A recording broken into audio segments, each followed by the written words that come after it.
ابن الغنم أنت جابه غنم تمشي غنم مرة أنت جابه. It all started with mysterious images posted online from the Palestinian territories.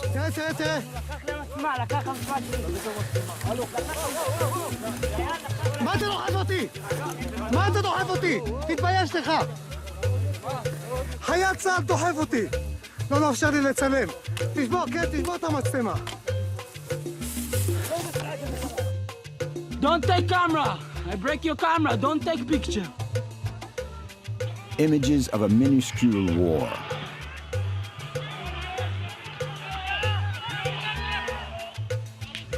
We're used to seeing much bloodier scenes of the region, so nobody noticed this day-to-day harassment. Who are these people setting fire to olive groves?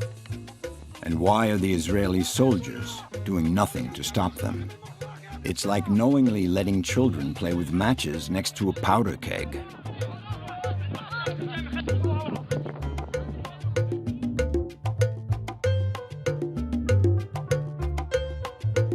We recognize that a Palestinian state must be big enough to be viable, to be independent, to be prosperous. We'll be generous about the size of the future Palestinian state. This is a land set to become a Palestinian state. In the field, dozens of Israeli settlements are built, linked to the most nationalist right wing. Palestinian state, Palestinian people, Palestinian entity, Palestinian identity does not exist. It never existed.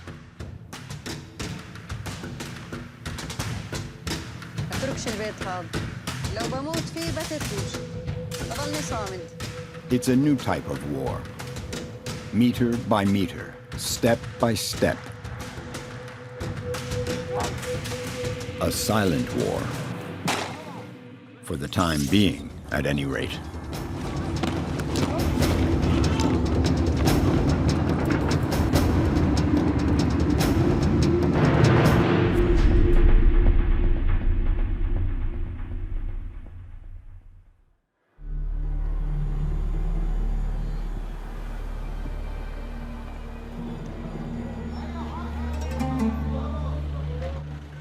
Hebron is the largest Palestinian city, or rather, almost Palestinian.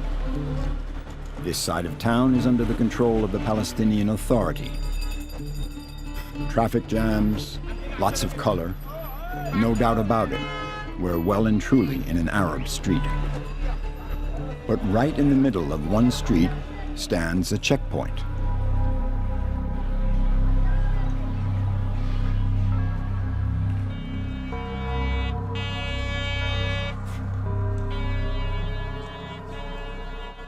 Crossing it is like entering a parallel universe.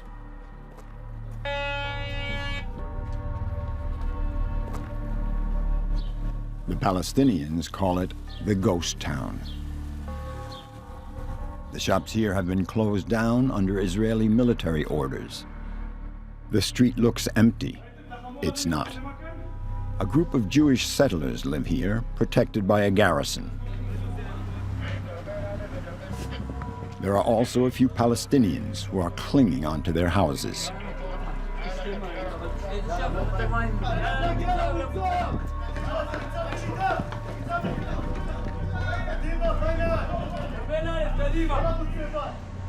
We have just entered Israeli territory.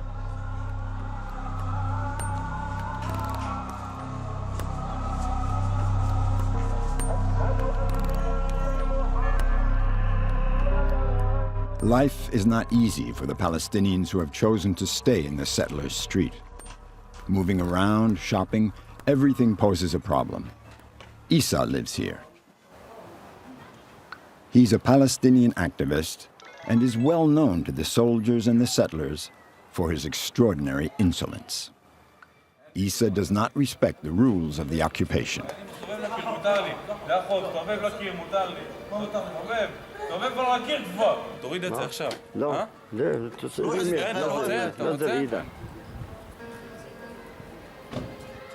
In 2012, he was arrested 20 times, then released.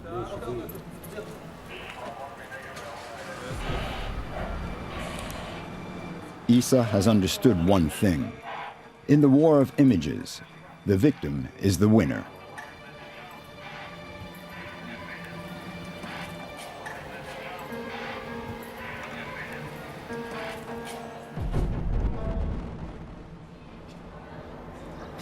Let me show you. So the line is here. I'm allowed to be here, but I'm not allowed to be here. If you cross this line, I was arrested last time when I went in there, 5 meters from here. It's only to make the settlers feel comfortable, nothing more. There's not a single shop left open in the Israeli zone. To go and buy his bread, Isa has to cross the border, return to Palestine.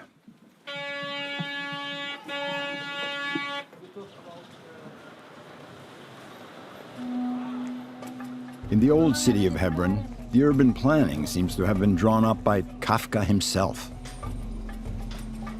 Never far behind Isa is a man with a camera. Me personally, I don't walk without a camera. I see that the camera is my weapon. And I feel more safe. It's feeling too, not only filming, you know. In this market street, Palestine stretches for about 300 meters. But just beyond the pistachio stall, Israeli military control takes over again.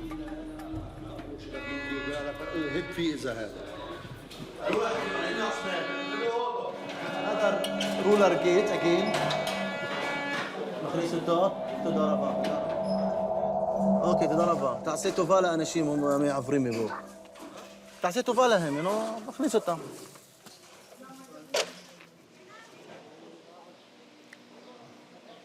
I can't cross from here. Why? Because I am Palestinian. No Palestinian can cross. Yeah, except the people who are living there. After another barrier at the end of the road, the zone reserved for Muslims comes to an end. Before letting us through, the soldier wants to know our religion. Okay. Isa makes things difficult for him. What do you want to go? Just to visit him, to film his shop and to say hi. No? They don't believe in God. No God. We can go? Yeah. شو؟ شو هتلفش؟ Suddenly, the soldier changes his mind. Are you calling me? Passport. You can go.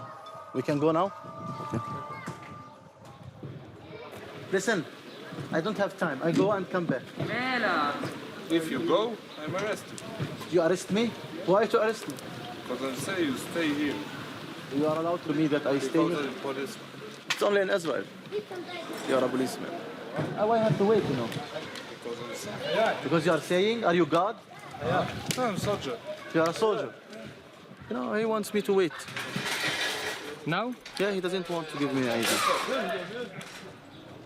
I don't know if it helps, but we don't want to be trouble for this man. He was very helpful to us, so I don't know, maybe we can let him go because he did nothing wrong. I don't know. You know, he's saying he did nothing wrong. Okay, give me an ID. I don't have time. Honestly, I don't have time. Or check it. No, what are you doing? No. What are you doing? Checking? Call. It takes 2 minutes, you know. It takes only 2 minutes, you know.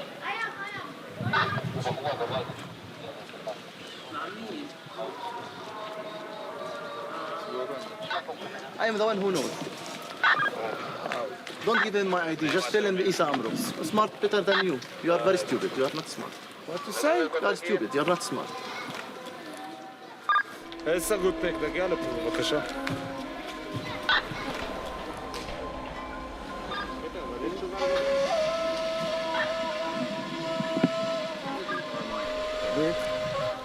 ככה, انت بمسوق على حلبات שוטר. على ايش؟ حلبات שוטר. תלמד. בוא. תביא את התעודה. So, for the 6th time in 2013, Issa Amro is arrested.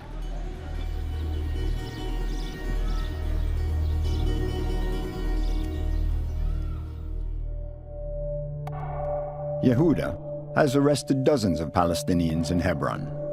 For 2 years, from 2004, he was an Israeli soldier here. Since then, he has founded an organization of former soldiers turned pacifists called Breaking the Silence. ליצור תחושת נרדפות, to create the feeling of being persecuted. Yeah, that's the language. That's the military language. But your orders were not to make the Palestinians Of feel course, persecuted. yes. They were. Of course. The concept in the military says this. If Palestinians will get the feeling that the army is all the time everywhere, they'll be afraid to attack. So what do you do to make them feel this way? You make your presence felt. The idea is very simple. Every Palestinian needs to feel the military is right here. The Israeli police station is located just at the foot of the Palestinian Mosque of Hebron, a mosque built on a sacred Jewish cave. The two religions share the building. But for 20 years, the Israeli military have imposed a strict separation there between Jews and Arabs. The whole story, the whole system here in Hebron is based on segregation. Yeah, in a way, when you come to Hebron, yeah, the most important question to try to answer is how Hebron became a ghost town. How do you protect 850 settlers living in a city center of 175,000 Palestinians? And the answer that the Israeli military gives to that question is you create sterile buffer zones between both communities. That's the military term, yeah, sterile zones. And it all started right after the massacre that Baruch Goldstein did in the Tomb of the Patriarchs in 1994. In 1994, a far-rightist Jewish settler, armed with a machine gun, entered the mosque where Palestinians were praying. He killed 29 Arabs before in turn being killed.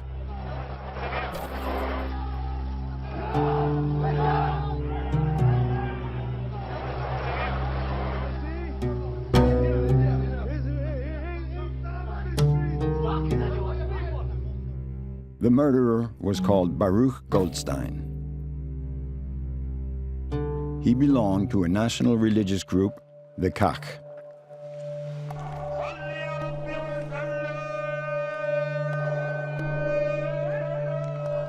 After the killing, the Israeli government banned the organization.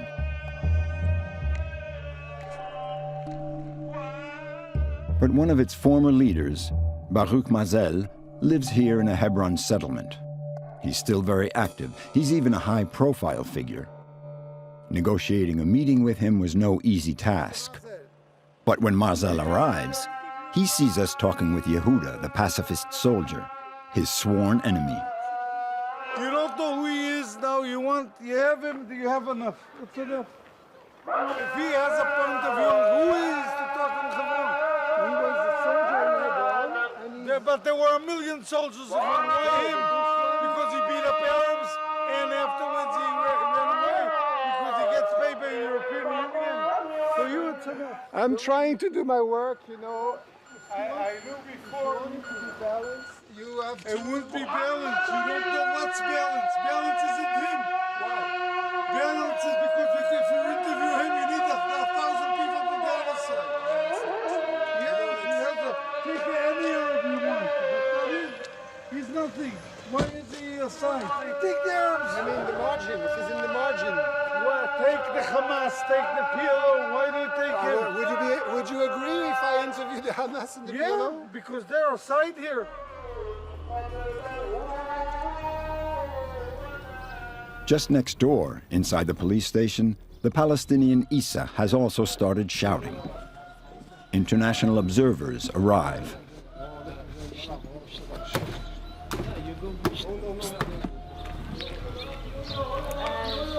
Can you film so we can have the voice?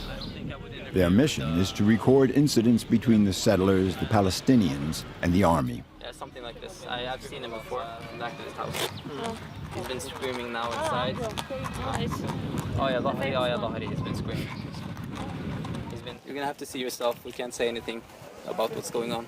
What is he saying? Because I feel bad about what's happening. Well, basically, the thing is that we have signed something that we are not allowed to give out our information about this. But I can tell you that he is screaming in Arabic, so... But he's not being beaten up, right? I cannot really answer that question. Is it possible for me to read your reports? It's confidential, so we only send it to both sides, the Israeli side and the Palestinian side. But the arrest will not remain secret. Issa's friends have filmed everything. They're already posting the images on internet.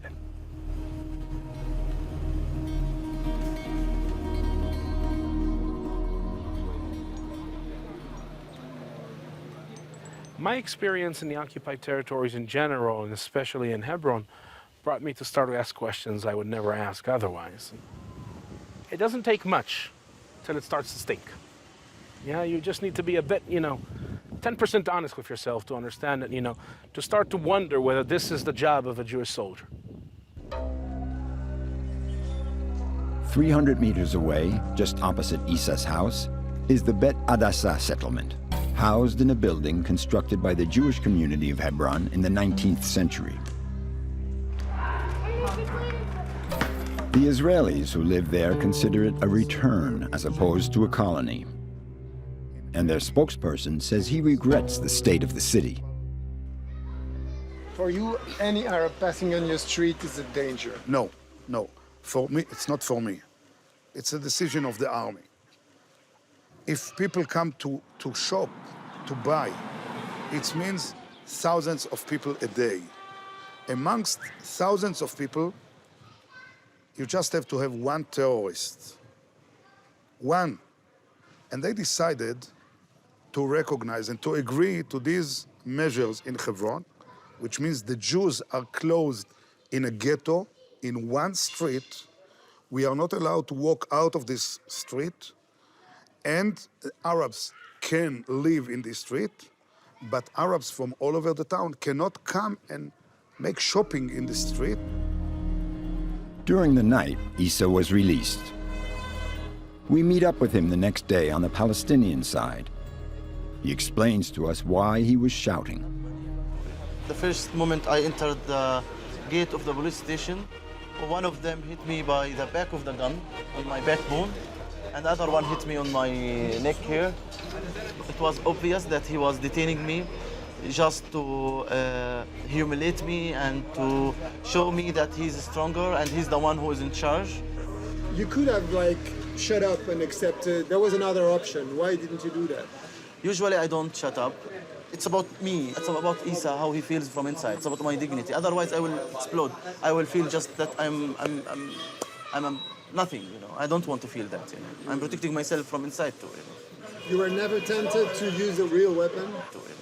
I never ever in my life touched a weapon, and I feel that the camera is much stronger than the guns.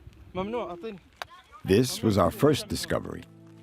A new generation of Palestinian activists who prefer the war of images to the martyrdom strategy. هاي هون الميموري مظبوط بس في كبسة خفيفة الميموري بتطلع تاخديها وتحطيها وين ما بدك.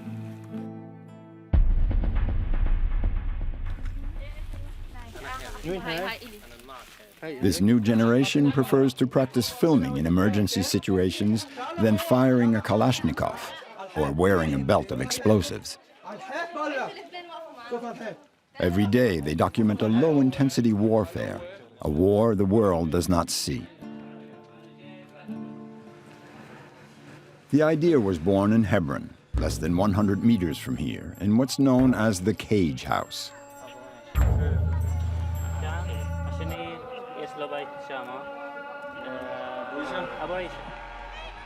The Cage House is inhabited by the Abu Aisha family. They live behind fencing, just opposite the Israeli colony.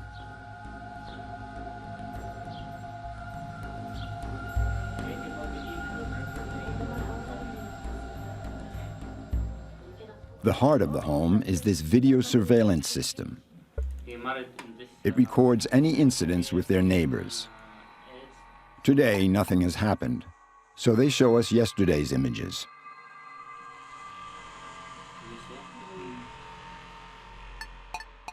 For years, the Abu Aishas suffered attacks by their neighbors without being able to defend themselves.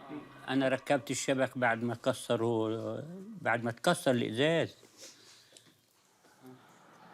أنا مع كتر الشكاوي اللي هم بيقولوا لي تبيع البيت يا أبو عيشي كما كيسف.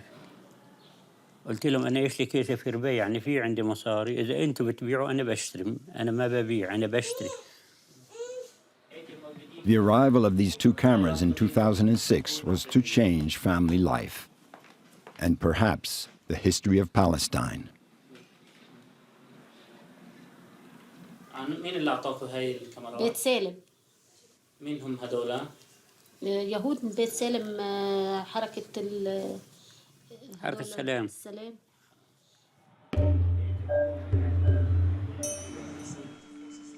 The pacifist organization, B'Tselem, has distributed nearly 300 video cameras to Palestinians who are in contact with the settlers. The images came as a surprise to Israeli civil society.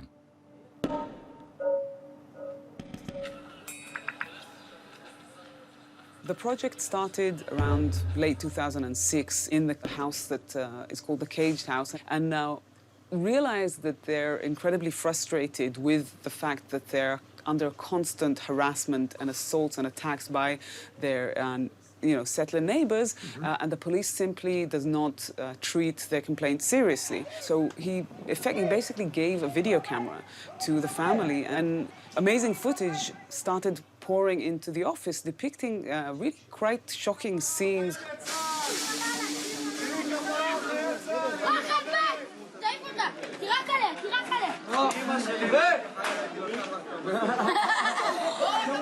The first clip that really immense public attention was the Sharmuta clip. It's a clip depicting a woman from the Tel Rumeda settlement harassing, swearing, insulting a Palestinian woman. And again, very, very close by, you can see a soldier standing there.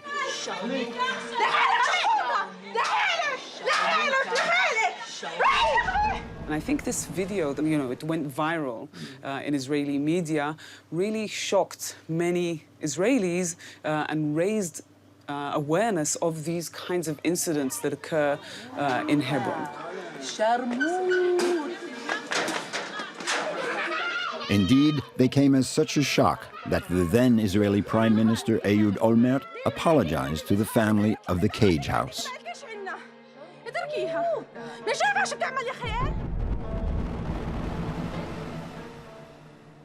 أولمن لما اعتذر ليش ما أخذ شالوا وما شالوهم كل يوم بيعتدوا ليش ما أخذهم على السجن؟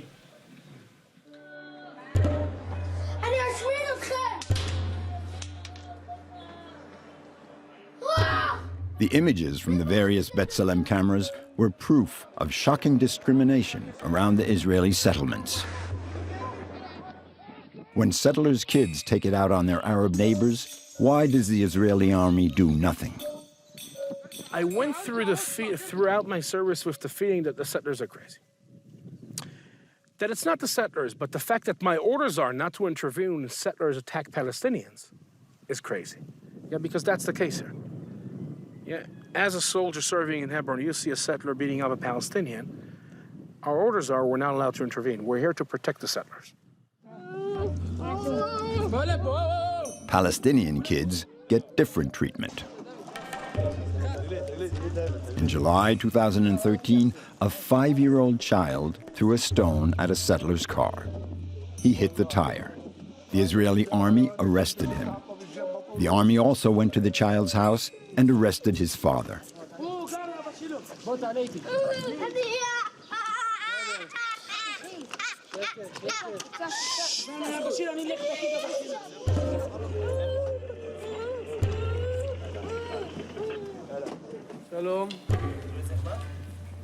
An Israeli officer had to intervene before the soldiers would remove the handcuffs and blindfold they had put on the father.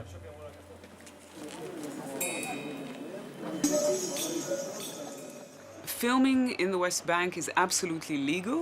Even as a Palestinian, you're allowed to film these kinds of situations in the West Bank, and sometimes the camera itself becomes a target. In the southern Hebron hills or in the area around Nablus, very often if settlers attack Palestinians, the first thing they'll go for is the camera because they would like to stop this documentation.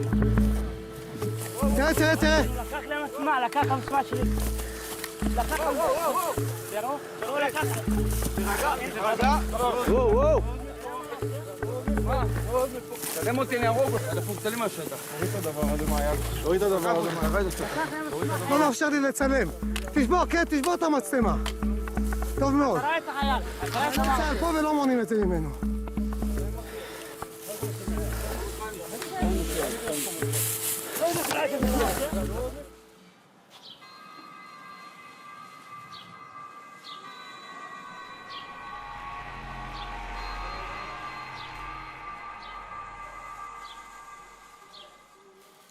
الجيش مش هو اللي بيحكم، هم اللي بيحكموا. يعني في واحدة إباننا بقول لك معها كاميرا، بيجوا بناتي أو خواتي بتصير تصيح يا خيالة خيالة بيجي شو اسمه. هذا كثير يعني بيسوي مشاكل، هم اللي مسيطرين على الجيش. أول ما لما اعتذر يسحب الجيش من عندهم بيرحلوا. مين حط لهم الجيش؟ It's time to leave. The Palestinian who is accompanying us asks for permission to leave by the top of the street. The road is shorter. The Israeli soldier gives his authorization. Apparently, he wants to make things easy for him. But not so the settlers. Okay.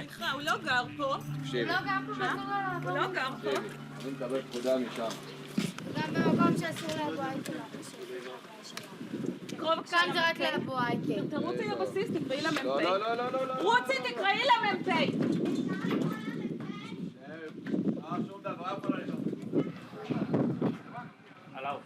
We'd be happy to show, your side.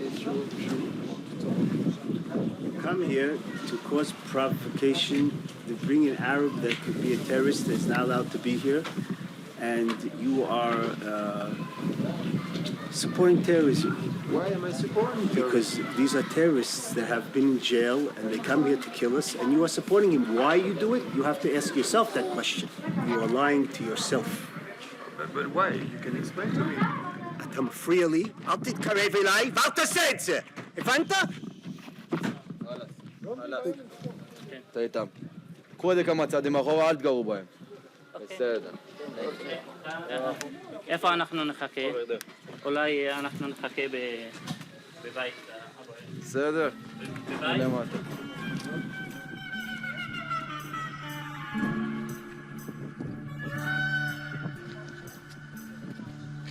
Try to live around people that want to kill you and then say, don't be careful of them. I'll תצלם, don't take picture of me. I gladly accept that you take picture of me. I have no problem with that. I have no, problem with you. It cheat the army. It cheat the people. I'm not hating Arabs. I just not stupid. Let them kill us. I can't trust them. This is why he can't walk in this few meters of my house. After they... Any Arab's not allowed. Any Arab. You make no exception. No, I can't know which one is someone I can trust and which one no. I had enough in the experience of Arabs that were very nice and friendly. The Arab that killed my father worked by Jews. 15 years ago, Zipi's father was killed by a Palestinian terrorist in this very street, which very probably explains her tension. The Palestinians are temporary, the Jews are the indigenous people here. We have archaeologists spot just where you go that we find dishes from 4,000 years ago that write in the Hebrew letters that Jews were here. Who is temporary and who indigenous? When living under the tyranny of ruins, you should always go back 3,000 years. So let's travel back, if we must, to time immemorial.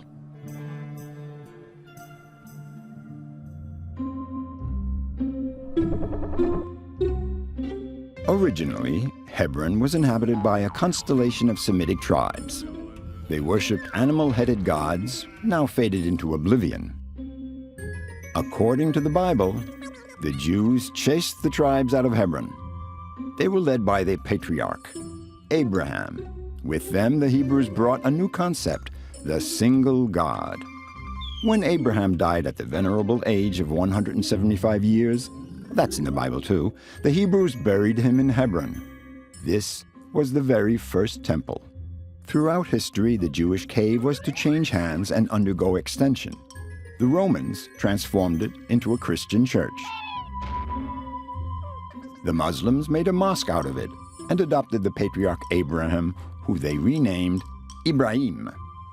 Abraham and Ibrahim were one, worshipped twice over by Jews and Muslims, except that according to historians, Abraham probably never existed and was invented for political reasons. In the 16th century, the Turks settled in Hebron.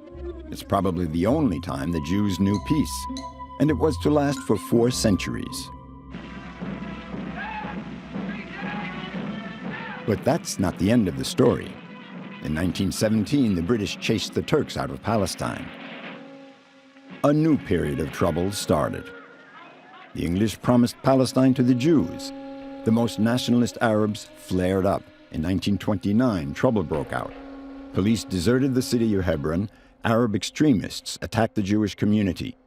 67 Jews were assassinated. But 435 of them were also saved, thanks to their Palestinian neighbors who hid them. Following these massacres, the Jews left Hebron. They were to come back 40 years later in 1967, when the Israeli army conquered the West Bank and Gaza, in yellow on the map. Israeli soldiers took control of Hebron.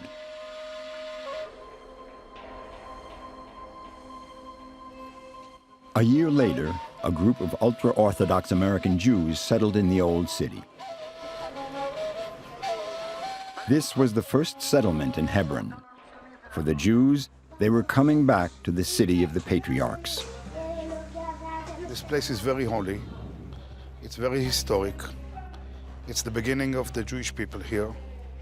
The fathers and the mothers of the Jewish people are buried here.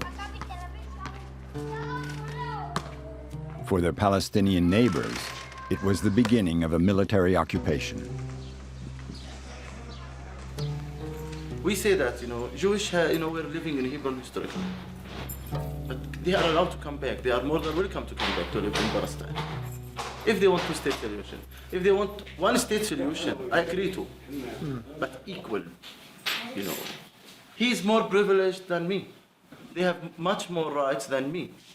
I'm not allowed in the street where I was born. I'm not allowed to walk in the street where I was biking, playing, so it's about this.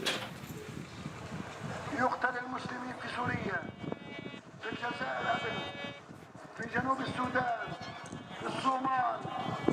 I think there is no place like Hebron where our great past in the Holy Land meets the disgusting and disgraceful present and future.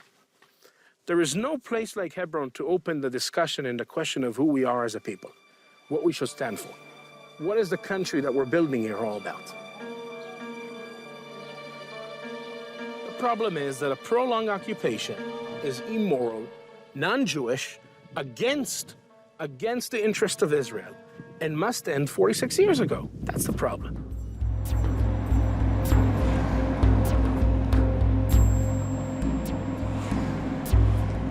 We wanted to see what the occupation looks like in the rest of the Palestinian territories, so we must leave Hebron.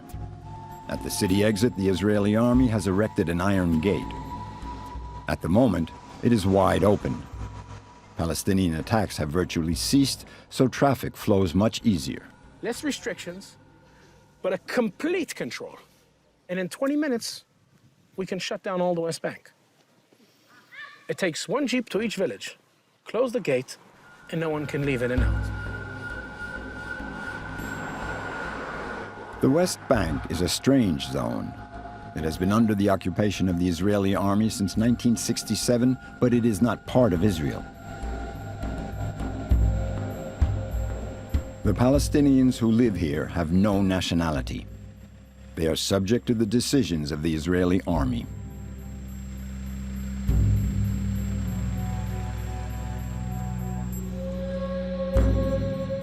Since 1967, Israel has taken total control of increasingly large parts of the West Bank. What today remains of the Palestinian territories is in red on the map.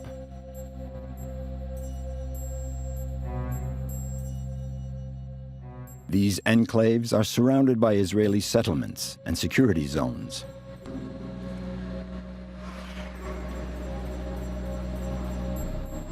The occupation also features two networks of superimposed roads. To access their settlements, the Israelis have built wide roads. Palestinian cars have free access to them. On the other hand, Palestinians do not have control over their own roads. Their roads can be blocked or even phased out by the Israeli army.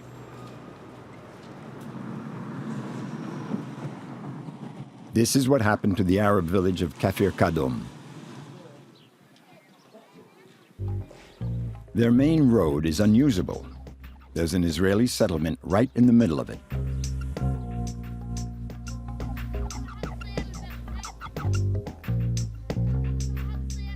A settlement means a barrier and soldiers. Dozens of roads in the Palestinian territories have been sacrificed, but the villagers in Kafir Kadom, led by Murad, have decided to fight.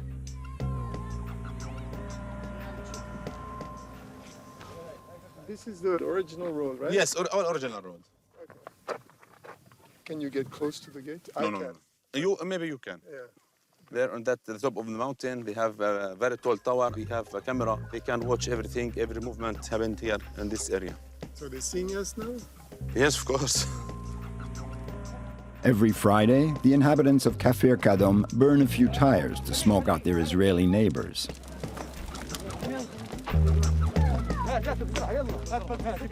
The settlement across their road is called Kedumim and is in the hands of religious radicals. It was founded by a woman who is known as the matriarch of the young ultra-religious settlers, Daniela Weiss. She runs a movement of radical settlers who propose to fill in the gaps, as they say. Okay. You continue with your paper. Okay, so now we can start the interview. Yes. I happen to be one of the first 10 families who came to this area, to here where we live now. We lived in a tiny little tent and then in a tiny shack, and then we moved to a trailer. We moved step by step until we built this big community. And for me, to live it is, I feel as if I'm in myself a chapter in the Bible, like to see such a miracle with my own eyes. They are aggressive from the last right parties in Israel. They are religious, yes, these settlements, and they have no fence, they have no wall, because they consider Kafir Kadum and all the Palestinian lands from their borders.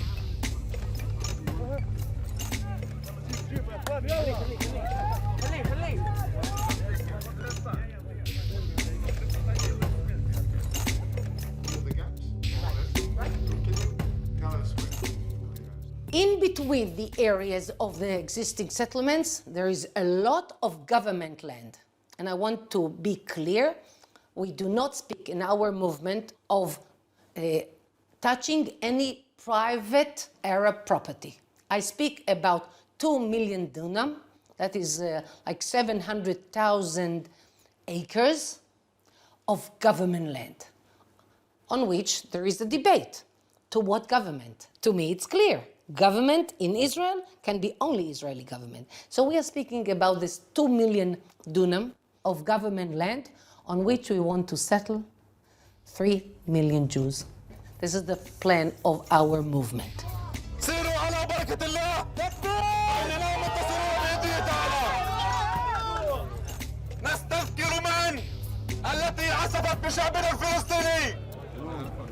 I myself, I admit that I born under occupation and grow up under occupation, and maybe will die under occupation. But what is the fault of these children?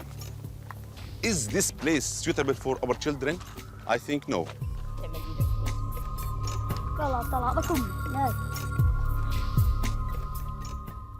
They say the Jewish neighborhood blocks the road. You can go now, in 1 minute, and see the lie. You will see it, and you will not tell it to the world. You see, what will I see? You'll see that the no... road is open. Of course! It's and not you will blocked. not. Of course not. We never built on a road.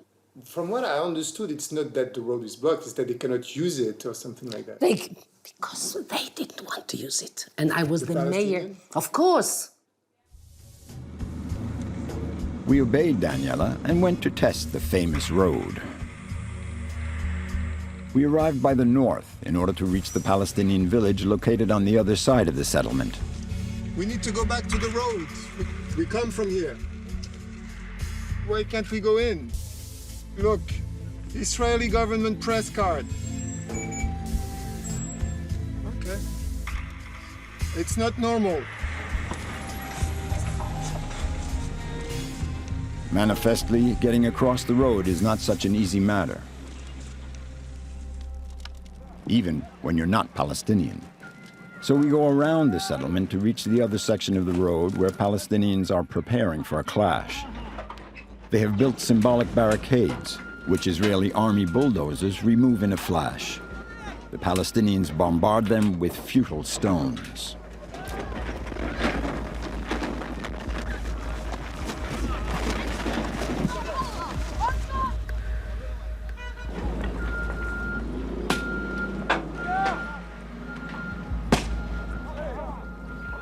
We didn't have the ability to beat the Israeli army, and we didn't have the weapons which could face the weapons which is owned by the Israeli army.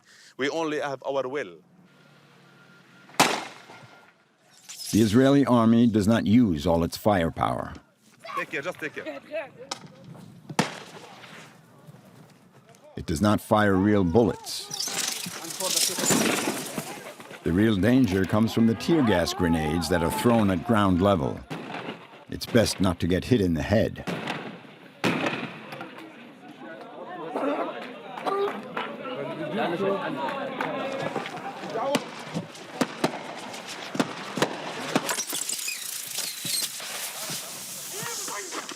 Did you see this tear gas canister? It shot directly. It shot directly. Now it's empty.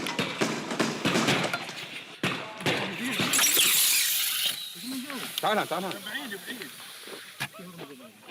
طلع شوي براحتك شوي.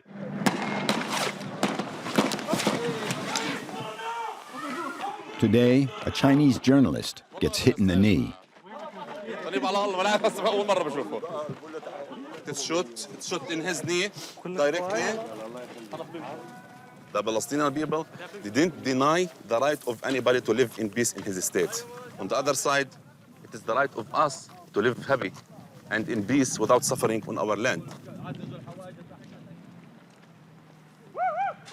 Do you have hopes that one day in this very land, Jews and Arabs will be living together on an equal base? The Arabs cannot live here on equal base with Jews because here it's going to be the land where the sovereignty will be only Jewish. It's not going to be Jewish Arab. It's going to be only Jewish. So equality it cannot be. Can you perceive that in some places of the world, this is felt as a racist attitude? I think that the hypocrisy of the world is so well known the world over. So I want to see the world taking care of the poor Syrian refugees before they think of equality between what? Angela Merkel said in a very politically correct way that the multiple cultural idea failed, which means racism won.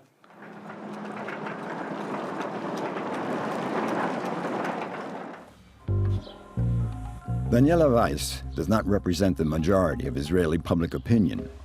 Far from it. The majority of Israelis say they are ready to negotiate for peace. Even within certain religious settlements, we found men of dialogue.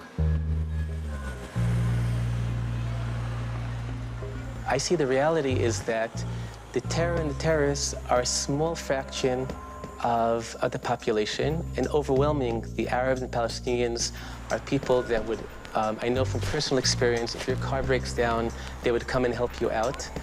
And if I felt I was surrounded by millions of murderers, I really wouldn't want to live here. So do you think there's space for living together in this kind? The Bible talks about other nations living in the land of Israel. There's a phrase, loving the sojourner as yourself, and even the Bible reminds us that you too were outsiders in the land of Egypt, taking our painful experience as slaves in Egypt and trying to, from that, to learn how to relate to other people out, within Israel. In fact, Rabbi Yaakov reasons rather like the rest of the planet, which, incidentally, is starting to find things a little slow. Aujourd'hui, nous devons tout faire pour faciliter la reconnaissance de l'État palestinien.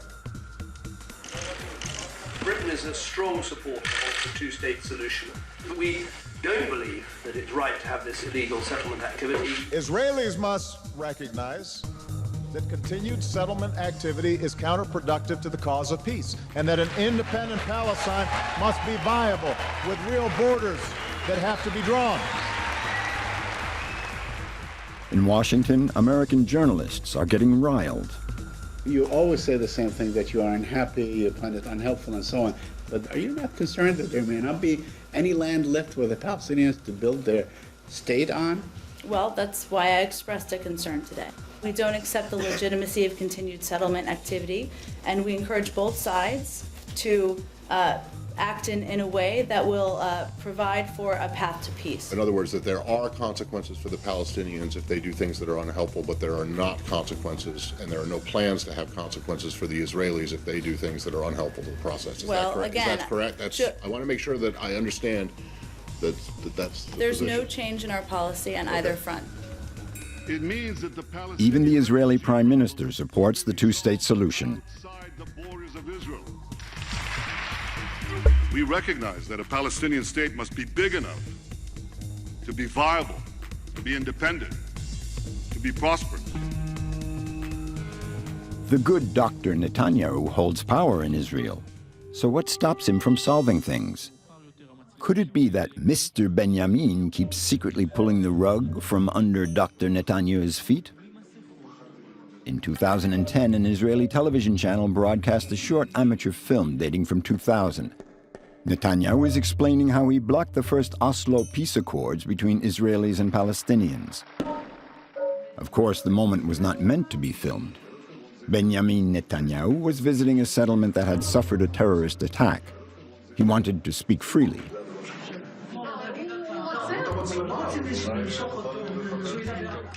Does he realize the camera has been turned back on? Whether he does or he doesn't, he's about to speak the truth. אני אתן פירוש להסכם שיאפשר לי להפסיק את הדהירה הזאת לקווי 67. איך עשינו את זה? Netanyahu picked up on an ambiguity in the text of the Oslo Accords. Israel can define the perimeter of the security zones around the settlements. אף אחד לא אמר מה זה אתרים צבאיים מוגדרים. אתרים צבאיים מוגדרים, אני אמרתי, אלה אזורי ביטחון. בקעת הירדן מבחינתי זה אתר צבאי מוגדר. נכון. יישובי בית שאן, עמק בית שאן. לך תגיד. אבל אז הייתה שאלה, מי יגדיר מה זה? The impact of the Netanyahu method can be clearly seen on a map. This interpretation of the Oslo Accords has offered Israel control over the majority of Palestinian territories, and the number of settlements has multiplied by 3.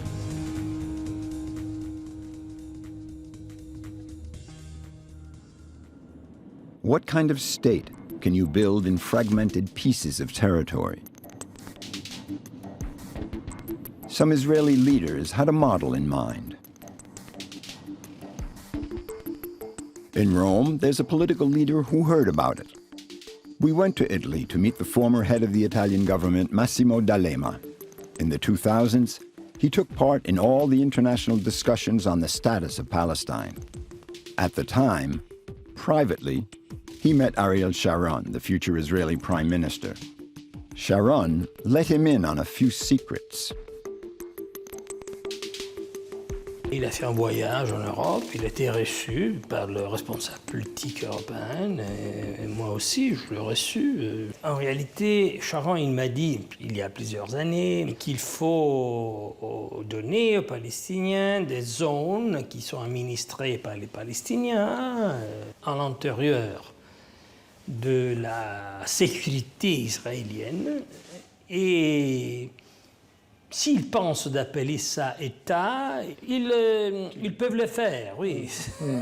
Grand bien leur face.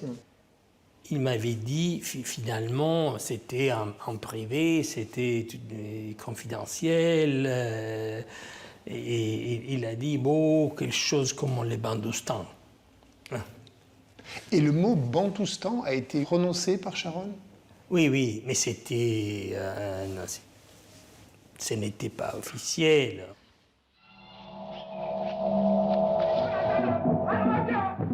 Bantustan, a strange word. The concept was created in South Africa in the 1960s, back when the whites were in power, during apartheid. To avoid being criticized, they put in place sorts of reserves for the African people. I don't like to look at their spears. It's all right. They think we're gods. Well, I hope the Twala does. Get up. If he thinks we're afraid, anything may happen. The Bantustans were territories in which the various African tribes could flourish freely, but amongst themselves, with make-believe kings and presidents, reservations disguised as nations.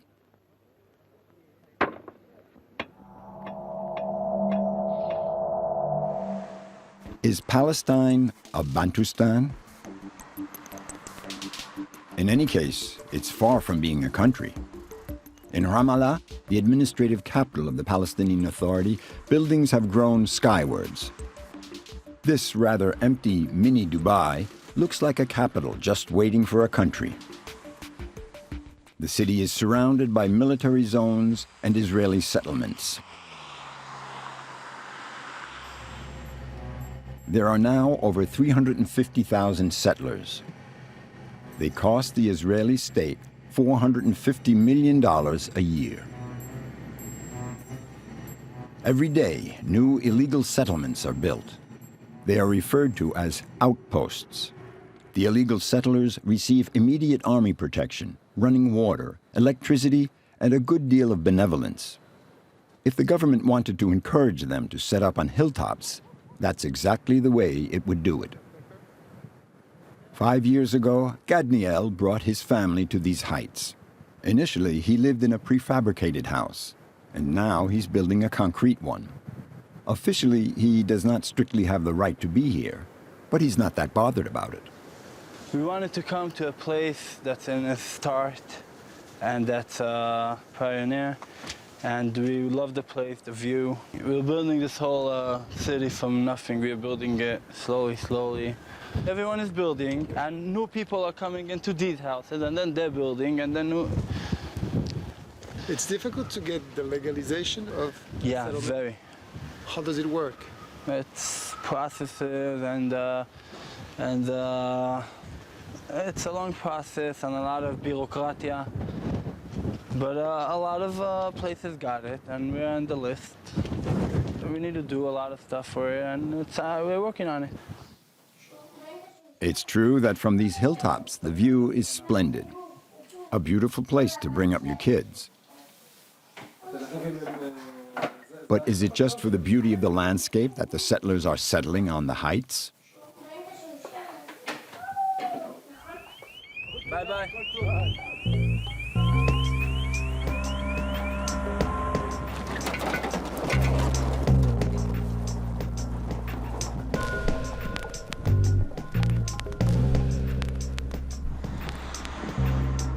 Traveling around the West Bank, we notice that the settlements are systematically built on the hilltops.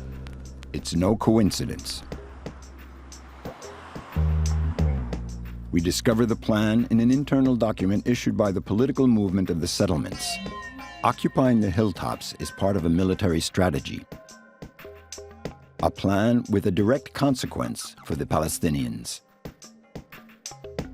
When President Obama came to Israel in 2013, the settlers handed him their project. It's no longer a secret. Hello, we have a meeting with Mr. Dayan. Danny Dayan is the world ambassador for the settlement movement Yesha. Formerly a marginal movement, Yesha has now become a major political force with 3 ministers in the government. Tell me why it's important for settlers to be on the hills. Well, you know, every morning when I wake up, I have a privilege to remind myself why I left the comfortable life in Tel Aviv. Is either me and my family here on this hill, or a Palestinian Islamic fundamentalist regime that will use these very hills as a launching pad to destroy Israel. It's like a war. It's like maintaining a war situation against, you say, radical Palestinians, but the Palestinians on the ground feel as against themselves. No, it's not that. We have a conflict. We have a conflict that right now, unfortunately, very unfortunately, does not have a political solution. We didn't advance even 1 centimeter. Something is wrong with the... And do you think settlements have a responsibility in the fact that you didn't advance, that you made it even more difficult for a Palestinian state to exist? Not at all. Not at all. But that's what you say in the brochure. The issue... In the brochure, you say that you want to create a situation where it becomes clear to the international community that another state... Yes, but what the obstacle for peace is not that fact. The obstacle for peace is the fact that the Palestinians do not want a peace with Israel in the sense as we understand it, a Jewish state in at least some part of this land. We have to understand that for the time being, at least until something happens, this is the maximum we can achieve. What does the War of the Hilltops look like? We took the road back to the east of the Palestinian territories. Just 20 kilometers away, we stopped in the Arab village of Burin. The road is Israeli territory. The hills all around are occupied by 3 settlements. They are also Israeli territory. Around the Arab village, just a few hundred meters of Palestinian Authority remain. A zone contested on a daily basis. Abu Morsi is the last shepherd in the village. للنسوان وبركس للسمك هاي أنا كل يوم بكيت أروح عليها وأسقي غنمي عليها وأقعد تحت الشجر عندها كل يوم. اليوم ما في. فإسرائيل طوقتنا احنا خاص في هالقرية طوقتنا كثير وشدت علينا كثير وما في مجال إن حتى نتوسع في البنى برا. In Burin, the main resource of the peasants is olives. Here they use the saw for beginning, and then pull it by their hand. This tree and this tree, more than 20 trees. According to the Palestinians, the settlers came down to destroy their trees. It all took place under the unblinking eyes of the army.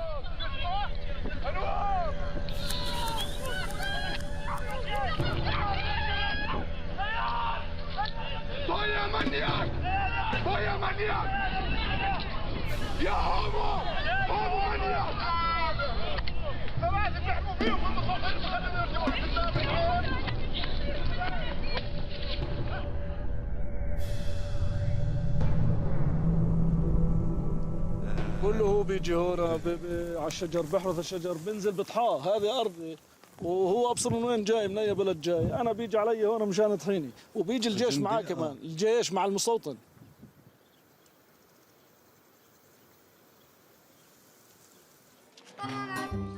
Today, Abu Morsi, probably the most stubborn Palestinian this side of the Jordan River, is taking us with him as he leads his animals to pasture. He has promised us some action. First, he has to find his flock.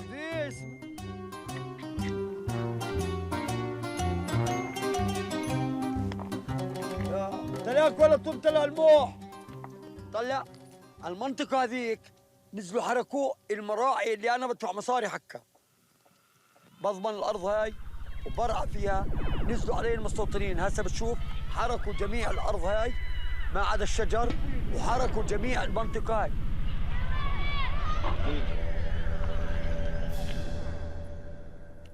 يلا يلا يلا هيجك سعيد هيجا سعيد رد انتو اياه بسرعة Abu Morsi has found his sheep. He takes them to graze as though leaving for battle. كل يوم يجوا كل ساعة يجوا ومش خايفين وأنا كل يوم هان أنا بكين 150 راس غنم خليت هذول شوي ما بيسوين لي إنتاج بس المهم أنا أجي يعني. And sure enough, the soldiers arrive. At the same time, the Palestinian cameraman from the village appears. Each to his own weapons.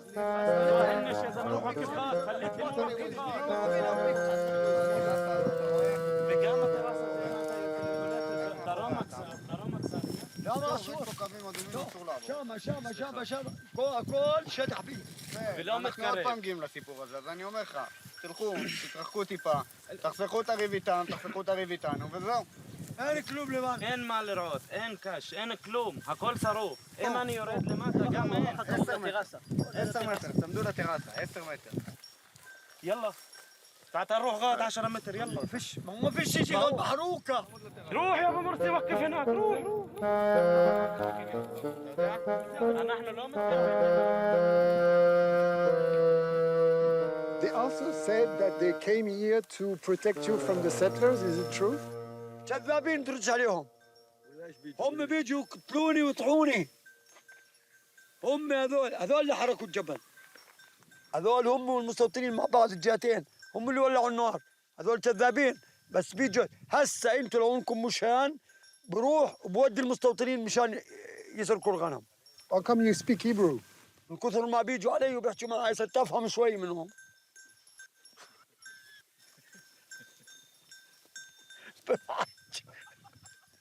والله صرت احكي عبراني اثبتت اللغه العبرانيه بديش اياها وروحوا عني بس انا بديش اياها.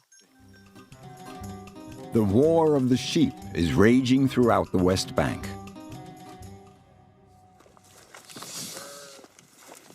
Do sheep symbolize something in particular?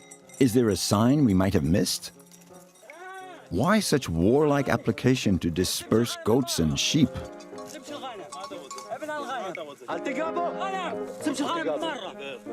حد عندك وبس اسمح لكش اكثر من هيك ابو الشباب يلا خذ هذا وحل عني فيه يلا يلا من حال ما جيت روح شو مندي The settler lives in the settlement of Otniel in the south of Hebron.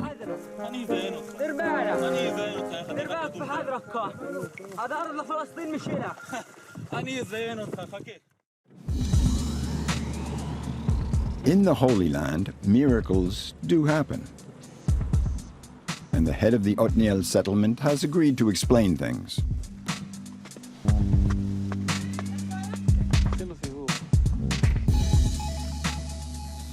Technically, how do you take a land with a goat? How do you do that? You leave a goat? How is it possible? יום שלם, ומחר עוד יום, ושבוע הבא עוד, ואחר כך עוד. ואחר כך הוא עושה אוהל בשביל לשים בפנים את העדר. ואחר כך הוא עושה ליד האוהל עוד אוהל בשביל לגור ליד, וזה הולך אחד אחרי השני. זה מתחיל עם צד אחד רק להביא את הכבשים, אבל זה נמשך אחר כך עם בתים. ולכן כל שטח של אדמה שהוא בעצם שייך לנו, אנחנו רוצים לבנות שם, רוצים לשים שם עוד בתים, או לשים שם מרעה, או לשים שם עוד מקומות שבהם אפשר לחיות. זה התשובה השנייה. apparently they don't want to leave, they want to stay, so you have to share the land. Is it something that the Bible sees? אין דבר כזה. זה לא קיים. זה לא קיים. They have to leave. כן? או לחיות בשלום. In Burin, one house is particularly under attack, Hannah's house. It's an isolated dwelling, very close to the radical settlement of Yitzhar. Hannah, a Palestinian widow, and her children live there. Hannah's husband died of a heart attack after their house was set on fire.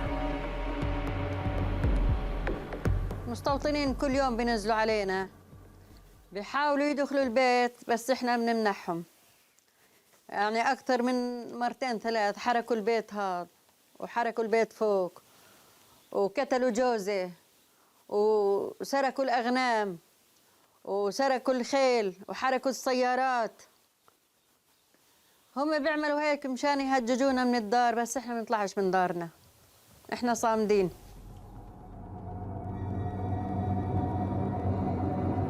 Hannah has kept the traces of some attacks.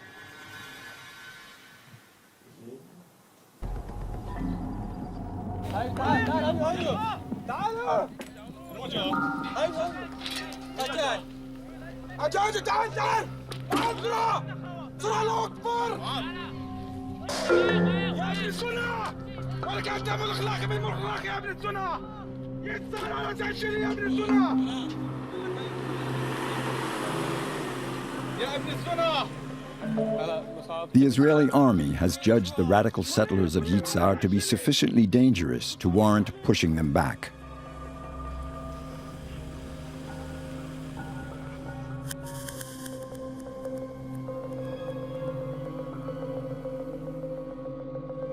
Live here in the middle of danger and hostility.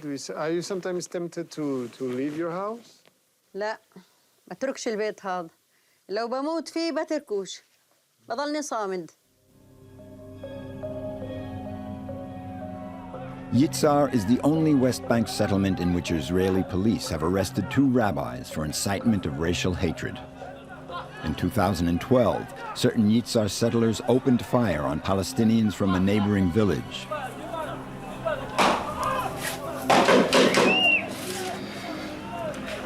A B'Tselem cameraman captured the scene.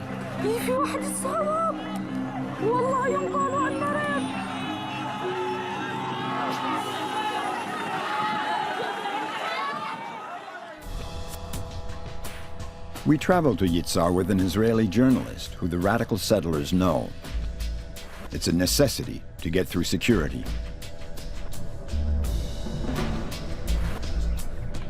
The settlement spans several hills.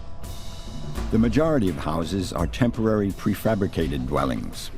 Land use density is low. Our car has been spotted by security.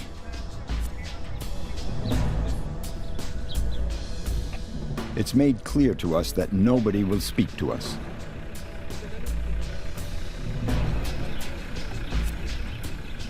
On the other side of the valley is another radical outpost, Givat Arusa.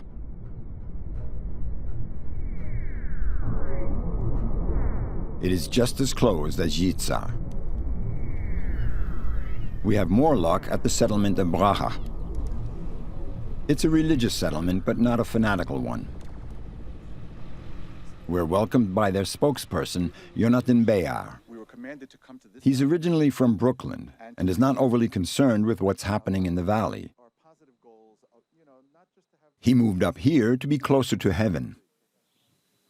We want the entire world to be at peace. We want the entire world to be happy. We want the entire world to know that there is one God in this world, and that's our job. That's what we're here for. And of course, that includes the people who live in Naples. And that includes the Arabs, includes the Christians, includes, you name it, the Chinese, from all over the world. That's our goal. What are you going to do with your Arab neighbors that don't have rights? There's an idea in the Torah, in the Bible, it's called a ger toshav, which means a resident alien. And that's really the definition of any non-Jew who wants to live in the land of Israel. Be like foreign people. I don't know, what do you mean by foreign? Alien. Like I said, it's called an alien resident. On one hand, it's a resident, but on the other hand, it's alien. You see on the internet all those pictures of conflict and sometimes settlers, or people looking like settlers, burning trees, destroying trees. So I was wondering, what is the logic behind? I'm sure there is some kind of logic. Look, if there is logic, I don't know what it is. I really don't, because it doesn't serve any purpose whatsoever. It just gets us bad media, and it makes us look very bad, and we're totally against it. Nobody here in my community that I know of does anything like that. It's interesting. The police, the army, nobody's able to catch anybody. Nobody, all the leftist organizations who are always claiming that we're destroying their trees, but nobody's been caught. It sounds a little strange to me.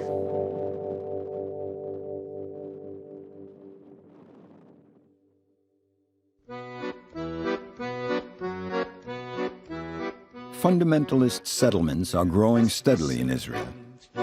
We tend to forget it, but the first settlements were founded by secular Jewish idealists who were fleeing a racist and feudal Europe. They came to found utopian farming communities, the kibbutz. Some even harbored the rather wild dream of helping the Arabs break free from their monarchs.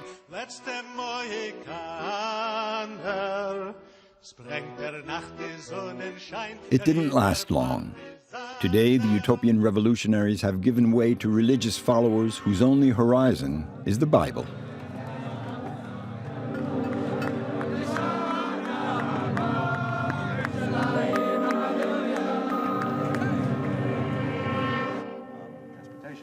You know, anybody who believes in the Bible and opens up the Bible sees that God promised the land of Israel to Abraham, Isaac, Jacob, and his offspring. The Bible is a great book, but sometimes, you know, we see things that maybe are exaggerated, like the sea opening up for someone to pass by. Sometimes you think that it was more of a creation of a fable, you know, to give people some laws and strength, and that applying it now is a little bit out of date. We believe totally different. We believe everything that was written in the Bible is true. Even the sea opening? Of course. The sea opening was one of the highlights of the Jewish nation coming out of Egypt. And the Red Sea, God split the sea, and the Jewish nation went through, and when the Egyptians came running after us, the sea went back together. Yeah, I saw the movie. Oh, you saw that? I saw the movie. Yeah, sure. That happened. That's not just a fairy tale. Yeah. For us, this is the truth. This is you know, we're talking about the Word of God here. He created the world. He knows exactly what he's doing. You know, the feeling I have when I meet people like you from the settlements who are very religious is that you live in an abstract world, which is a perfect world. It's the world of the Bible, and I respect that. But the reality on the ground seems to be slightly more ugly and more difficult to face. And so you don't want to see it, or? No. We're very realistic. Don't get me wrong. We're very realistic. We see the ugly parts also. But we don't focus on the ugly parts. We try and focus on the good parts.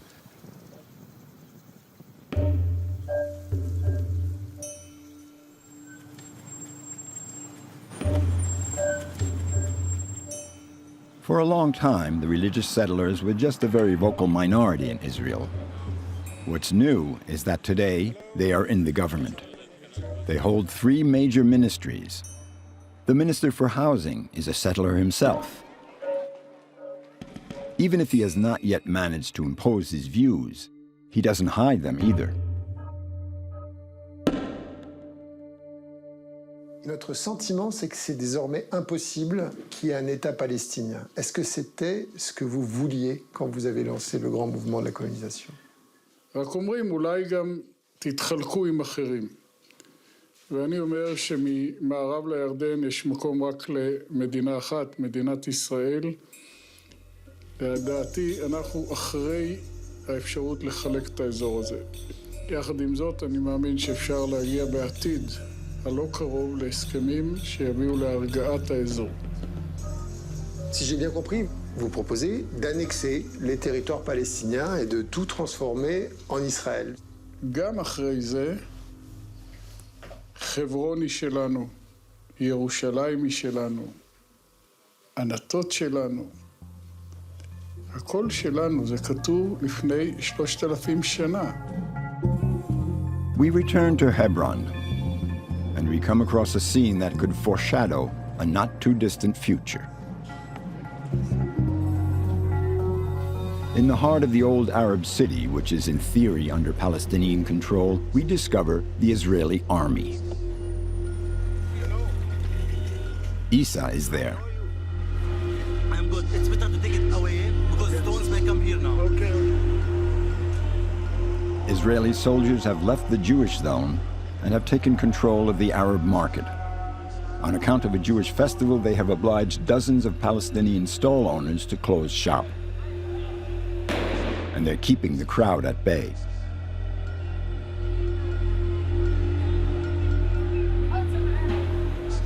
They announced 2 days ago that this road is closed by military order to let the settlers visit one of the tombs inside the Palestinian controlled area.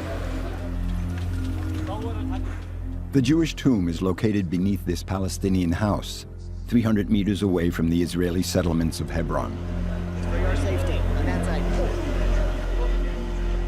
We find their spokesperson on the other side of the checkpoint in the settlement zone.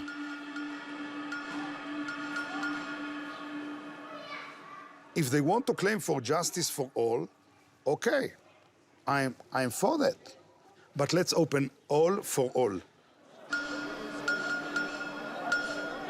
Seen from the Arab side, this opening means first and foremost they do not have control over their city. If the Palestinian Authority, should they be more clever, they would offer Palestinian citizenship to Jews. I think that the Palestinian Authority would have been quite willing to protect the settlers to go to their tomb. Till now, we don't see any attacks on the settlers. In the contrary, all the attacks are from the settlers toward the Palestinians. Jews are allowed, Christians are allowed, and Muslims are allowed. We talk about equality, between all cultures and all religions in our state and our country. But till now, we are under the occupation. This is the point, And according to the settlers, that's not a situation that's about to be resolved.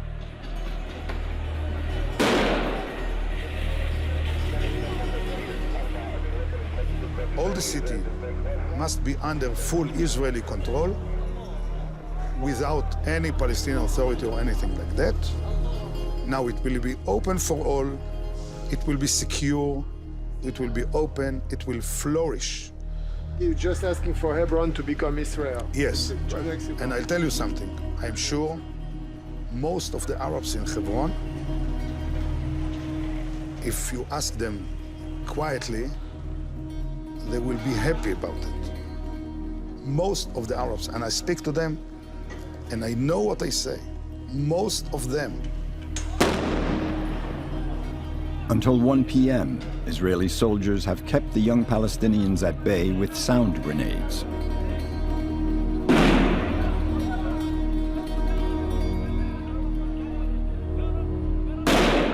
Two hours later, the operation is over. The settlers return to their zone. A few stone throwers have been arrested. For the Israeli army, everything went well. As they go back to their zone, 2 Israeli soldiers flash defiant fingers to the Palestinians.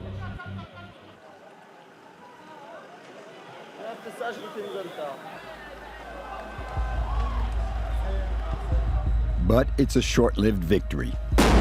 No sooner have the soldiers reached the other side of the checkpoint than all the Palestinian anger and frustration breaks loose.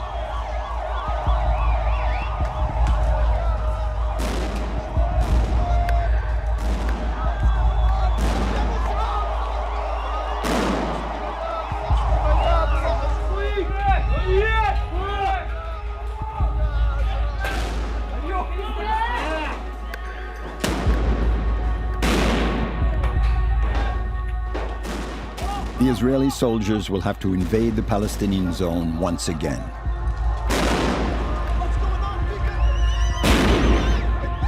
They repelled the youngsters with plastic bullets and sound grenades.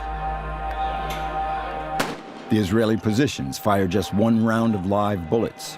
It is greeted by a strange clamor of joy among the young Palestinians. When they started shooting bullets, people seem to be happy. Why? Yes, and actually, the Palestinian community, they lost all the chances in this life. They have nothing to lose it. Just we have our dignity. The reason is mean that Israeli authority, they put us in the big cage, big prison. And also we are not allowed to go to visit our neighborhoods in Hebron.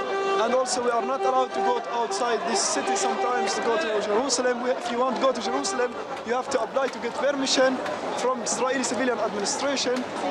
Could you live together? That's impossible. That's impossible for one reason. Because we are prisoners. Imagine that.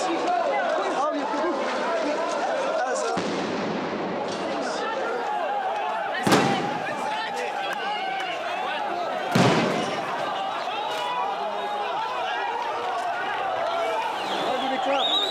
because they are very angry and they have feelings pushing them to do it without using their minds because they feel so helpless and weak. This is dangerous area to Palestinians, but they don't care because they are using their feelings.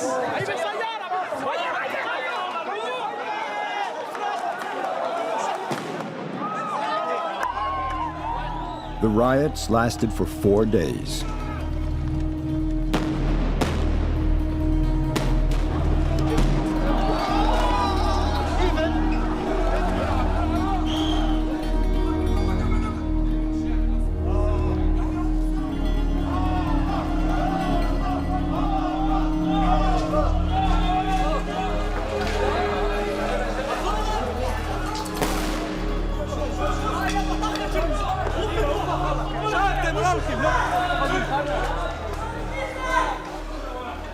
I think the settlers are a militia of the soldiers. I think blaming the settlers is the easy way out. Religious, weird, you know, they all have beards, they look different. Yeah, that's how we in Israel clean ourselves from responsibility. But the story is exactly the opposite.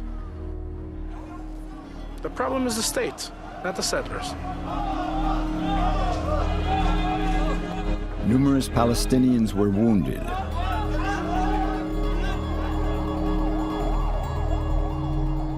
One Israeli soldier was killed by an invisible sniper.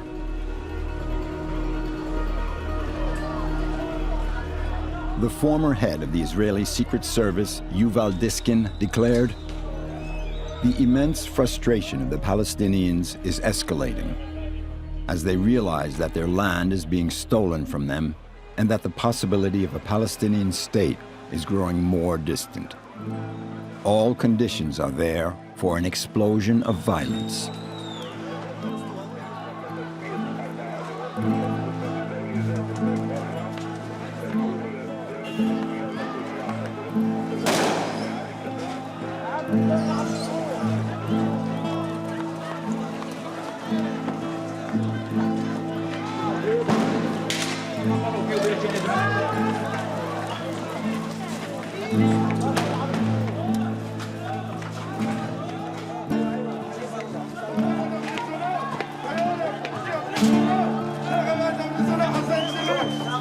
كرسي بس